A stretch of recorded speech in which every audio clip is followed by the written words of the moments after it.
భయం లేని రోజునే స్వేచ్ఛగా జీవించగలం. అందుకే భయాన్ని భయపెట్టేలా బ్రతుకుతాం. చావు కంటే భయమే పెద్ద చావు. ఇది నిజం. బ్రతకడం గొప్ప కాదు, భయం లేకుండా బ్రతకడమే బ్రతుకుకు అభయం.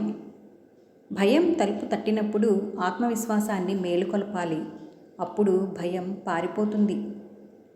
దానికి సంబంధించిన వీడియో చూద్దామా?